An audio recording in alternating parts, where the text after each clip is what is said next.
Hi everyone, once again welcome back our YouTube channel Times Career. I'm Tawqir Ahmad in Times Career. Today we will discuss about mathematical physics. दोस्तों कैसे हैं आप लोग?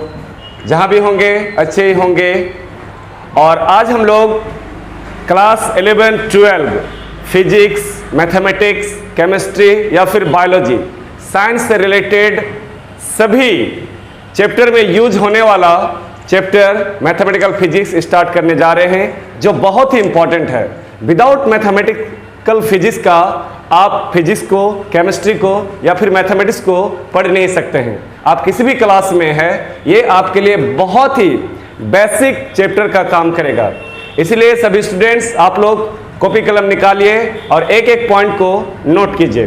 पहले हम लोग जानेंगे कि मैथमेटिकल फिजिक्स किसे कहा जाता है। जनरली मैथमेटिकल फिजिक्स का डिफिनेशन है कि that branch of physics in which deals with the study about mathematical system with related to natural phenomena is called mathematical physics।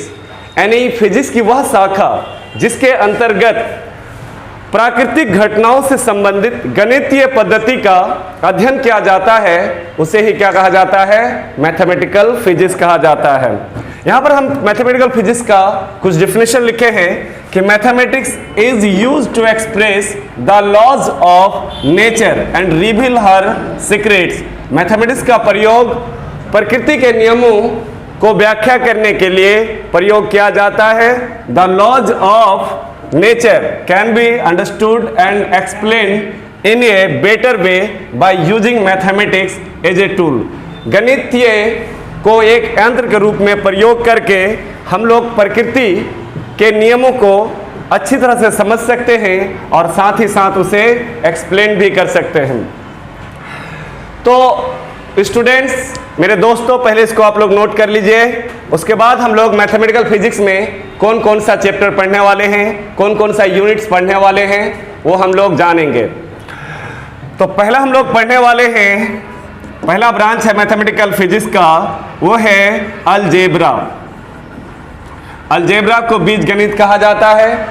दूसरा ब्रांच है ट्राइगोनोमेट्री। ट्राइगोनोमेट्री।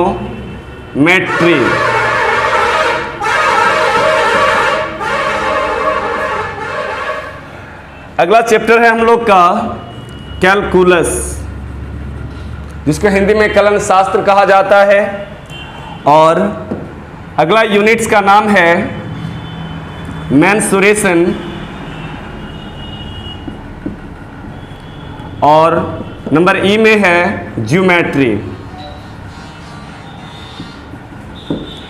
ये सभी चैप्टर स्टूडेंट्स काफ़ी important है physics के लिए और सभी चैप्टर के लिए, सभी सब्जेक्ट के लिए ये सभी यूनिट्स बहुत ही इंपॉर्टेंट है। तो पहले हम लोग अलजेब्रा कुछ बेसिक फार्मूला पढ़ेंगे, उससे रिलेटेड सवाल करेंगे, तब आगे बढ़ेंगे। तो अगला चैप्टर नंबर ए लगाइए आप लोग हेडलाइन, अलजेब्रा।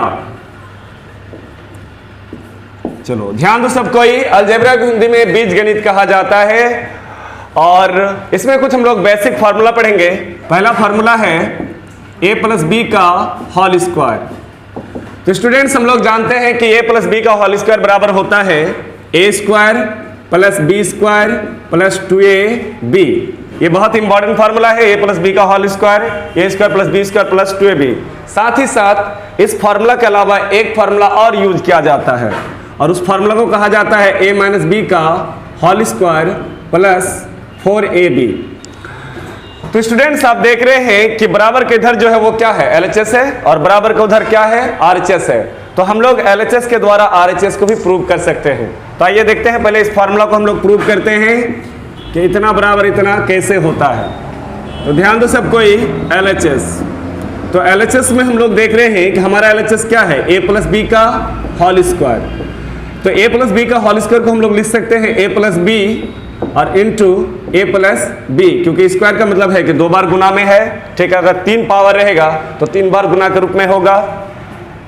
अब a को पहले हम लोग इन दोनों से गुना करेंगे तो a इंटू a क्या हो जाएगा? a square, a Guna b क्या हो जाएगा? ab प्लस, अब b को हम लोग a से गुना करेंगे तो b इंटू a या फिर a गुना b, एक ही बात है, ab और b गुना b क्या हो जाएगा b स्क्वायर, तो a स्क्वायर और प्लस ए बी तो क्या हो जाएगा students 2ab plus b square, तो a square plus b square plus 2ab।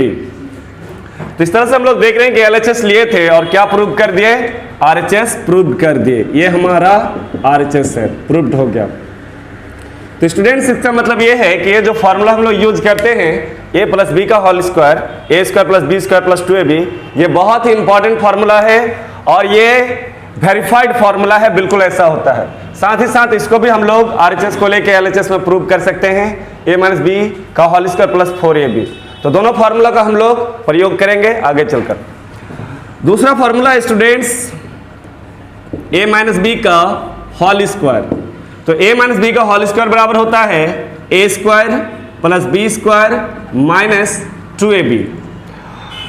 तो इस फार्मूला के अलावा एक फार्मूला और होता है a माइनस बी का होल स्क्वायर का, a प्लस बी का whole square plus minus 4ab। तो बराबर का जो इधर है वो LHS है और बराबर का जो उधर है वो क्या है RHS है। तो आप LHS को लेकर RHS प्रूव कर सकते हैं। चलो देख लो, इसको भी मैं प्रूव कर देता हूं। LHS बराबर a माइनस बी का होल स्क्वायर, इसे ही हम लोग लिख सकते हैं a minus B into a minus B, चूंकि स्क्वायर लगा हुआ तो दो बार गुना में है। अब a को हम लोग पहले इन दोनों से गुना करेंगे तो a गुना a स्क्वायर और a गुना b तो माइनस ab। a का काम खत्म हो गया, अब b से करना है तो b गुना ये, तो b का आगे क्या है माइनस, a का आगे प्लस, तो माइनस ab और माइनस b गुना माइनस b तो माइनस माइनस क्या हो जाएगा प्लस b स्क्वायर। तो ये स्क्वायर और b स्क्वायर को आगे करो, b स्क्वायर और माइनस ab क्या हो जाएगा माइनस 2ab। तो स्टूडेंट्स हम लोग देख रहे हैं कि LHS को लिए थे और RHS को प्रूव कर दिए। इसका मतलब है कि ये दोनों फार्मूला बिल्कुल सही है। पहले आप इन दोनों फार्मूला को नोट कीजिए, तब हम लोग आगे बढ़ते हैं। तो स्टूडेंट्स ये हमारा पहला फार्मूला है, a प्लस बी का होल स्क्वायर बराबर a square plus B square plus 2ab। एक फार्मूला और होता है a माइनस बी का होल स्क्वायर प्लस 4ab, इसे मैंने प्रूव दे दिया है LHS लेकर RHS। उसी प्रकार दूसरा फार्मूला है a माइनस बी का होल स्क्वायर बराबर a square plus B square minus 2ab। इसी का दूसरा फार्मूला होता है a प्लस बी का होल स्क्वायर माइनस 4ab, और इसका भी LHS लेकर हम RHS को प्रूव कर दिए हैं। अब जो हमारा तीसरा अलजेब्रा में बेसिक फार्मूला है वो है a plus B into a minus B. सबको हम लोग जानते हैं क्या होता है, a square minus B square होता है, या फिर इस भाग को इधर लिख के इसको उधर लिख सकते हैं a square minus B square. तो इस फार्मूला को भी हम लोग प्रूफ दे सकते हैं, ध्यान दो सबको ही। तो a प्लस बी और इंटू a माइनस बी, तो a को पहले इन दोनों से गुना करेंगे तो a गुना a क्या हो जाएगा a स्क्वायर और a गुना b तो क्या हो जाएगा माइनस ab। उसी प्रकार स्टूडेंट्स b को a से गुना करेंगे तो b इंटू a या a इंटू b ab और minus plus b minus b तो माइनस b स्क्वायर, यहाँ माइनस ab है यहाँ प्लस है, दोनों क्या हुआ कैंसिल। और इस तरह से हमारे पास बच रहा है a square minus B square, और a square minus B square हमारा क्या है RHS है। तो स्टूडेंट्स यहाँ पर हम लोग देख रहे हैं कि हमारा LHS को लेकर क्या प्रूव कर दिए, RHS भी प्रूव कर दिए। बहुत ही इंपॉर्टेंट है, आप इसको हजारों बार यूज किए होंगे, मैथमेटिक्स में, फिजिक्स में, केमिस्ट्री में या किसी भी सब्जेक्ट कंपटीशन में यूज करते होंगे, लेकिन आपको प्रूफ नहीं मिला होगा। आज आपके सामने सभी फॉर्मूला प्रूफ किया हुआ है, तो आप इसको एक एक करके नोट कीजिए और आगे बढ़ते हैं हम लोग। चलो इन फॉर्मूला से रिलेटेड पहला सवाल है हमारा कि if a plus B equal 5 and a into b equal 6, then find the value of a and b। बहुत ही इंपॉर्टेंट क्वेश्चन है जो सभी सब्जेक्ट में, फिजिक्स में, केमिस्ट्री में, मैथमेटिक्स में यूज होते रहता है। यहां पर हम लोग देख रहे हैं कि ये यदि a प्लस बी बराबर 5 दिया है और a इंटू बी बराबर 6 दिया है, तो आपको क्या निकालने के लिए कहता है कि देन तब फाइंड द वैल्यू फाइंड करें किसका, a और b का। तो स्टूडेंट्स अब यहाँ पर हम लोग सर्वप्रथम ये देखेंगे कि हमें दिया क्या है। तो पता चल रहा है कि a प्लस बी का वैल्यू कितना दिया है 5, समीकरण से 1 मान लिए, और a इंटू बी का मान कितना दिया है 6, इसे 1 नहीं मानेंगे। अगर हमें a माइनस बी का अगर मान वैल्यू मालूम हो जाए तो हम लोग विलोपन विधि से a और b का मान निकाल सकते हैं। तो पहले हम लोग a माइनस बी का फॉर्मूला लगाएंगे, तो वी नो दैट हम लोग जानते हैं। तो स्टूडेंट्स हम लोग देख रहे हैं कि a माइनस बी का होल स्क्वायर। तो देखिए गौर करके, यहाँ पर दो फॉर्मूला है, a square plus B square minus 2ab। तो यहाँ पर a और b का मान अलग अलग नहीं दिया है, तो हम लोग नीचे वाला फॉर्मूला लगाएंगे a प्लस बी का होल स्क्वायर। तो देखिए क्या फॉर्मूला है, a माइनस बी का होल स्क्वायर बराबर a प्लस बी का होल स्क्वायर माइनस 4ab। अब देख रहे हैं कि दो फार्मूला है, a square plus B square minus 2ab, और ये क्या होता है a प्लस बी का होल स्क्वायर माइनस 4ab। तो अब हम लोग ये स्क्वायर उधर जाएगा तो ये माइनस बी, तो रूट अंडर क्या हो जाएगा a प्लस बी का होल स्क्वायर माइनस 4ab। तो हम लोग देख रहे हैं कि a प्लस बी का वैल्यू कितना है 5, तो 5 का स्क्वायर माइनस 4, और a इंटू बी का मान क्या दिया है 6, तो 5 का स्क्वायर कितना हो जाएगा 25, और 6 चौके 24। तो स्टूडेंट्स 25 में 24 घटेगा कितना हो जाएगा रूट अंडर 1, और 1 का वर्गमूल कितना होता है 1 ही होता है। इस तरह से ये माइनस बी का जो वैल्यू है वो 1 निकला। चूंकि प्लस माइनस दोनों होगा तो हम लोग क्या लेंगे, प्लस लेंगे यहाँ पर। तो स्टूडेंट्स यहाँ पर देख रहे हैं हम लोग कि ये माइनस बी का वैल्यू 1 आ गया, और इसे समीकरण क्या मान लिए 2 मान लिए। जी बहुत ईजी है। अब समीकरण 1 और 2 को जोड़ेंगे, LHS को LHS से और RHS को RHS से, या फिर विलोपन विधि से यूज कर सकते हैं। चलो मैं विलोपन विधि का यूज करता हूं। तो from equation first and second we get, हम लोग जानते हैं। तो देखिए क्या क्या जानते हैं। तो a प्लस बी बराबर 1, sorry students, a plus B का वैल्यू कितना दिया है 5 दिया है, समीकरण 1, और a माइनस बी का वैल्यू क्या है 1 है, समीकरण से 2 मान लिए। तो यहाँ पर प्लस यहाँ माइनस, ये दोनों क्या हुआ कैंसिल, a प्लस a क्या हो जाएगा 2a, और 5 और 1 कितना जगह 6, यानी 3 2 जा 6, यानी a का वैल्यू क्या हो गया 3 हो गया। अब a का मान हम लोग समीकरण 1 में या फिर 2 में रखेंगे और b का मान निकालेंगे। तो यहाँ पर कहेंगे फ्रॉम इक्वेशन 1 समीकरण 1 से। तो स्टूडेंट्स देखो एक में क्या है a प्लस बी बराबर 5, तो a का मान 3 है प्लस b बराबर 5, इसलिए b बराबर 5 माइनस 3 बराबर क्या हो जाएगा 2 हो जाएगा। तो इस तरह से स्टूडेंट्स यहाँ पर हम लोग देख रहे हैं, हैंस अतः a का मान क्या निकला है 3 और b का मान क्या निकला है 2, ये हमारा क्या हो गया आंसर हो गया। तो स्टूडेंट्स इस क्वेश्चन को आप उतारिए और स्टेप बाय स्टेप सॉल्यूशन लिखकर नोट कीजिए, बहुत इंपॉर्टेंट है। बार बार ये फॉर्मूला, ये क्वेश्चन, ये नंबरिकल्स हर सब्जेक्ट में यूज होते रहेगा। तो स्टूडेंट्स अगला सवाल क्वेश्चन नंबर 2 हमारे सामने है कि इफ a माइनस बी बराबर 2 एंड a इंटू बी बराबर 15 then find the value of a and b। सबसे बड़ा प्रॉब्लम है कि हम लोग को क्वेश्चन स्टूडेंट सबसे बड़ा प्रॉब्लम है कि हम लोग क्वेश्चन नहीं समझना चाहते हैं। अगर हम क्वेश्चन को अच्छी तरह समझ ले तो कौन सा फॉर्मूला यूज होगा, हम आसानी से सवाल को बना सकते हैं। तो गौर कीजिए क्या दिया है, a माइनस बी बराबर 2 दिया है और a इंटू बी बराबर 15 दिया है। अब से a और b का वैल्यू मांग रहा है। तो यहाँ पर हम लोग कहेंगे सॉल्यूशन, और सॉल्यूशन में देख रहे हैं हम लोग कि a माइनस बी बराबर 2 दिया है, समीकरण से क्या मान लिया 1, और a इंटू बी बराबर 15 यानी 15 दिया है। तो बताइए जब माइनस वाला फॉर्मूला दिया है तो कौन सा फॉर्मूला लेगा, प्लस वाला। तो हम लोग यहाँ पर कहेंगे वी नो डैट, हम लोग जानते हैं। तो देखिए क्या जानते हैं, a प्लस बी का होल स्क्वायर बराबर। स्टूडेंट जस्ट अभी एक नंबर में हम दो फार्मूला बताए थे, a square plus B square plus 2ab, और एक होता है a माइनस बी का होल स्क्वायर प्लस 4ab। तो a माइनस बी का होल स्क्वायर और प्लस 4ab वाला फार्मूला लगेगा। अब बोले क्यों लगेगा सर, क्योंकि a माइनस बी का वैल्यू दिया है और a इंटू बी का वैल्यू दिया है, तो हम a प्लस बी का वैल्यू आसानी से निकाल सकते हैं। तो a प्लस बी और स्क्वायर उधर जाएगा तो क्या चढ़ जाएगा, रूट चढ़ जाएगा, यानी a माइनस बी का होल स्क्वायर प्लस 4ab। चलो अब सबका मान रखो, a प्लस बी और a माइनस बी का वैल्यू क्या है 2, तो 2 का स्क्वायर हो जाएगा प्लस 4 और a इंटू बी का वैल्यू 15 है, चलो 15 रख दिए। अब यहां पर हम लोग देख रहे हैं कि a प्लस बी बराबर, तो 2 का स्क्वायर कितना होता है 4 और 15 चौक कितना हो जाएगा 60, तो 60 और 4 कितना हो जाएगा 64 और 64 का वर्गमूल कितना होता है 88, 64 यानी 8 आ जाएगा।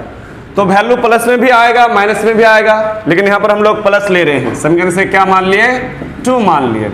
तो विलोपन विधि से हम लोग a और b को आसानी से निकाल सकते हैं, या फिर LHS को LHS से जोड़ दो और RHS को RHS से। तो चलो इसको हम लोग इस बार एडिंग करेंगे। तो adding equation first and second, समीकरण 1 और 2 को जोड़ने पर, तो स्टूडेंट्स नियम है कि LHS को LHS से जोड़ा जाता है और RHS को RHS से जोड़ा जाता है। तो समीकरण 1 का LHS बोलिए क्या है a माइनस बी प्लस, और समीकरण 2 का LHS क्या है a प्लस बी। समीकरण 1 का RHS देखिए 2 और प्लस समीकरण 2 का RHS देखिए 8, तो माइनस बी और प्लस बी दोनों कैंसिल, तो a और ये क्या हो जाएगा 2a और 2 और 8 कितना हो जाएगा 5। तो इस और सॉरी स्टूडेंट्स यहाँ पर 2 और 8 10 हो जाएगा, तो 2 से डिवाइड करेंगे तो 5 हो जाएगा, यानी a बराबर 5 हो गया। अब a का वैल्यू हम लोग समीकरण 1 या 2 किसी में भी रख सकते हैं, चलो इस बार 2 में रखते हैं। तो फ्रॉम इक्वेशन 2 समीकरण 2 से, तो समीकरण 2 से हम लोग देख रहे हैं कि a प्लस बी बराबर 8 दिया है, तो a का मान कितना निकला है 5 प्लस b बराबर टोटल वैल्यू क्या है 8 है, तो b 8 उधर 5 उधर गया तो -5, इसलिए b बराबर 3 हो जाएगा। तो स्टूडेंट्स हम लोग देख रहे हैं यहाँ पर कि a बराबर, a का वैल्यू कितना आया है 5 और b बराबर कितना आया है 3। ठीक है, इस तरह से ये हमारा a और b का वैल्यू निकल गया। तो पहली बात कि आप क्वेश्चन को लिखें और इसको नोट कीजिए स्टेप बाय स्टेप। स्टूडेंट्स अब अलजेब्रा का हम लोग अगला जो टॉपिक है वो है क्वाड्रेटिक इक्वेशन। तो अगला टॉपिक लगाइए आप लोग, क्वाड्रेटिक इक्वेशन। इसे हिंदी में द्विघात समीकरण कहा जाता है, द्विघात समीकरण। तो पहले हम लोग ये जानेंगे कि द्विघात समीकरण किसे कहा जाता है।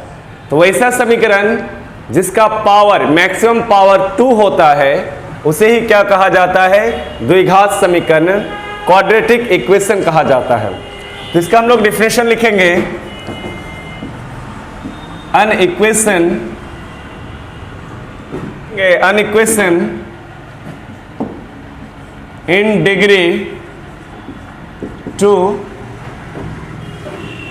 in a variable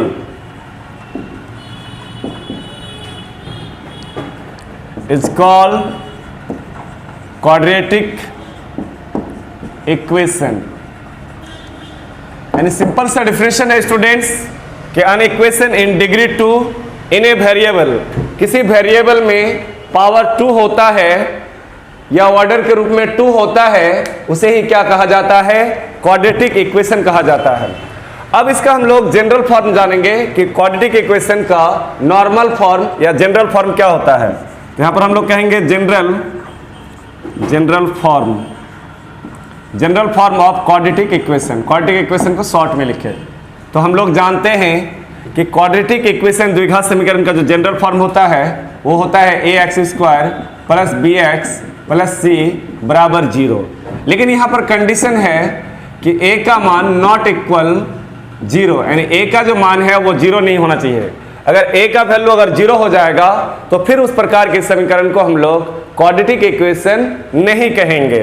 ठीक है, तो इसका जो जनरल फॉर्म हम लोग देख रहे हैं A x square plus B x plus C बराबर 0 और ए का मान 0 नहीं होना चाहिए।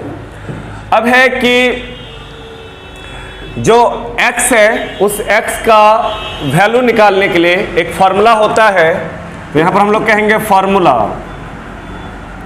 ऑफ क्वाड्रेटिक इक्वेशन, यानी वैल्यू क्वाड्रेटिक इक्वेशन का जो सूत्र होता है x का वैल्यू निकालने के लिए वो होता है minus B plus minus root under B square minus 4ac बटे क्या होता है 2a होता है। ध्यान दो, काफी इंपॉर्टेंट फॉर्मूला है, आप लोग पढ़े होंगे अंडर 10th में कि x बराबर minus B plus minus root under B square minus 4ac बटे 2a। ये जो बी स्क्वायर माइनस 4ac है इसे कहा जाता है डिस्क्रिमिनांट और इसे d द्वारा सूचित किया जाता है। किसके द्वारा? d, यानी d बराबर होता है बी स्क्वायर माइनस 4ac। ठीक है, और इस d को कहा जाता है, यहां पर हम लोग लिखेंगे कि d बराबर क्या कहा जाता है इसको? डिस्क्रिमिनांट। हिंदी में कहा जाता है विवेचक या विवेकतर, आप लोग पढ़े होंगे। तो इस d से पता चल जाएगा कि कौन समीकरण हमारा वास्तविक है और कौन सा समीकरण हमारा काल्पनिक है। अगर d का वैल्यू नेगेटिव आता है तो फिर उस समीकरण को हम लोग नॉर्मली सॉल्व नहीं कर सकते हैं, उसके लिए आपको कॉम्प्लेक्स नंबर का सहायता लेना पड़ेगा। और d का वैल्यू अगर 0 आता है या 0 से पॉजिटिव आता है तो फिर इसका मान निकालना आसान हो जाएगा क्वाड्रेटिक इक्वेशन का। तो यहां पर हम लोग कहेंगे x बराबर minus B plus minus root under और बी स्क्वायर माइनस 4ac के जगह हम लोग क्या रखेंगे? d रखेंगे। तो d बटे क्या हो जाएगा? 2a हो जाएगा। तो स्टूडेंट्स इसको आप पहले नोट कर लीजिए यहां से लेके यहां तक, जो बहुत ही इंपॉर्टेंट है। चलिए नोट कर लिए।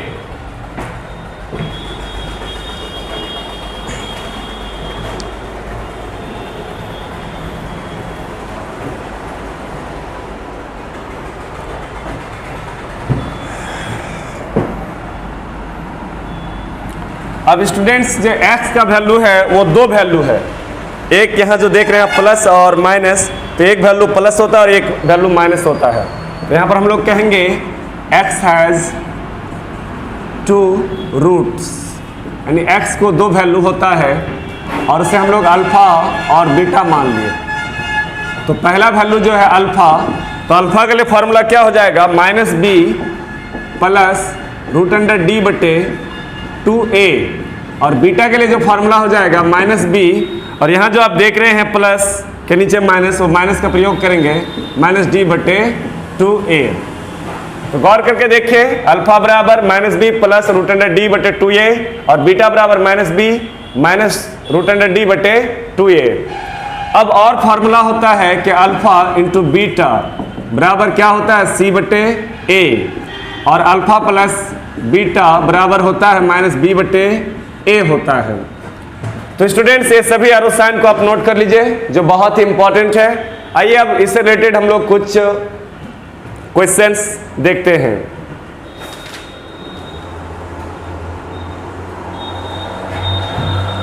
तो स्टूडेंट्स यहाँ पर पहला क्वेश्चन दिया है x square minus 7x plus 12 बराबर 0। जी बहुत ही इंपॉर्टेंट क्वेश्चन दिया हुआ है एक, x square minus 7x plus 12 बराबर 0। तो यहाँ पर हम लोग देख रहे हैं कि x के आगे कुछ भी नहीं तो क्या है? 1 है, तो a का वैल्यू 1 हो जाएगा। x के आगे जो वैल्यू है वो b का यानी माइनस 7 और c बराबर क्या हो जाएगा? 12 हो जाएगा।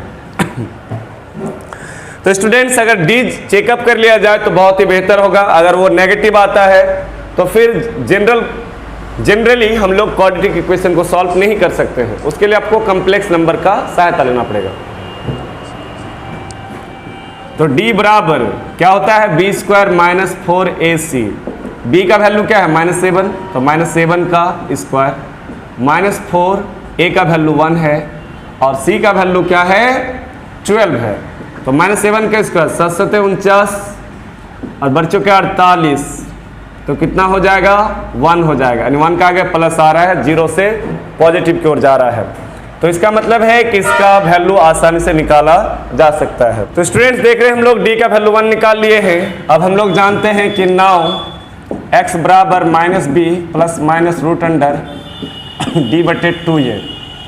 तो माइनस और b का वैल्यू कितना दिया है -7, तो -7 रख दिए plus minus root under d का वैल्यू क्या है 1/2 और a का वैल्यू क्या है 1 है। तो माइनस माइनस क्या होगा प्लस और प्लस माइनस रूट अंडर 1 का वर्गमूल क्या होगा 1 और 2 इंटू 2 हो जाएगा। तो x में एक वैल्यू अल्फा का है और एक वैल्यू क्या है बीटा का।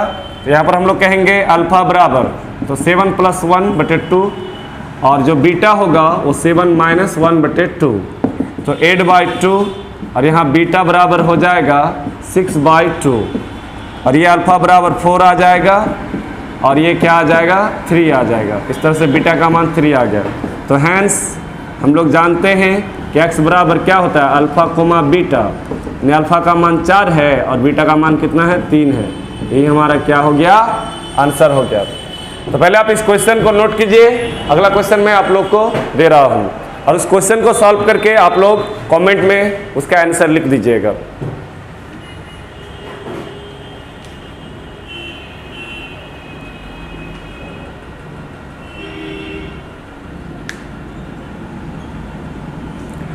चलो एक क्वेश्चन आप लोग के लिए स्टूडेंट्स, x² - 3x + 5 बराबर 0 और यहाँ पर जो है -5x + 6 बराबर 0 है। तो आप लोग इस क्वेश्चन को सॉल्व करके कमेंट बॉक्स में इसका आंसर जरूर बताइए कि अल्फा और बीटा का मान क्या होगा x² - 5x + 6 बराबर 0। तो स्टूडेंट्स आज की कार्रवाई यहीं तक, ठीक है, आप लोग इसको नोट कीजिए। अगला क्लास को हम लोग ट्राइगोनोमेट्री पढ़ेंगे जो बहुत ही इंपॉर्टेंट है, मैथमेटिकल फिजिक्स में वो भी आता है, जो फिजिक्स में, केमिस्ट्री में और मैथमेटिक्स में continue step by step use होते रहेगा। अगर आप इन फार्मूला को नहीं पढ़ते हैं तो फिर आप मैथमेटिक्स, फिजिक्स और केमिस्ट्री में आगे बढ़ नहीं सकते हैं। Thank you for watching.